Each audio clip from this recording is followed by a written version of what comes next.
উপস্থিত সম্মানিত সভাপতিবৃন্দ ও বিশেষ অতিথিবৃন্দ এবং আমার সম্মানিত শিক্ষকবৃন্দ, অভিভাবকবৃন্দ ও মেহমান সমূহ সকল প্রিয় ভাই ও বোনদের জানাই আসসালামু আলাইকুম ওয়া রাহমাতুল্লাহ।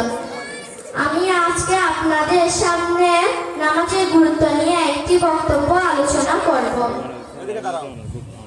ইসলামের প্রতিটি বিধান ও আমলের মধ্যেই যৌক্তিকতা ও সৌন্দর্য নিহিত রয়েছে। ইসলামে এমন কোনো আমল নেই যা মুসলমানদের পালন করা কষ্টকর। ইসলামে 5টি স্তম্ভ রয়েছে, যথা কালেমা, নামাজ, রোজা, হজ এবং যাকাত। এই 5টি স্তম্ভের মধ্যে নামাজই হলো একমাত্র সর্বোত্তম ইবাদত। প্রতিটি মুমিন ও মুসলমানদের জন্য ঈমান গ্রহণের পর সর্বপ্রথম ও প্রধান ইবাদত নামাজ। আমাদের সকলকে 5 ওয়াক্ত নামাজ কায়েম করা উচিত, কেননা পরকালে সর্বপ্রথম নামাজের হিসাব নেওয়া হবে। যে ব্যক্তি নামাজের হিসাব দিতে সহজ হবে তার পরবর্তী সব হিসাব সহজ হবে।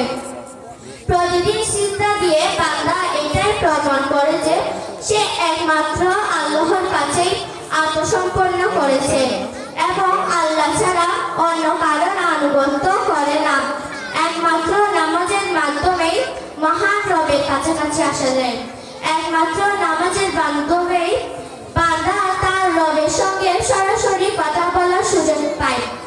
সেজন্য আমাদের সকলের উচিত সঠিক নিয়মে সঠিক সময়ে 5 ওয়াক্ত নামাজ আদায় করা এবং নামাজের গুরুত্ব বোঝা। আসসালামু আলাইকুম ওয়া রাহমাতুল্লাহি ওয়া বারাকাতুহু।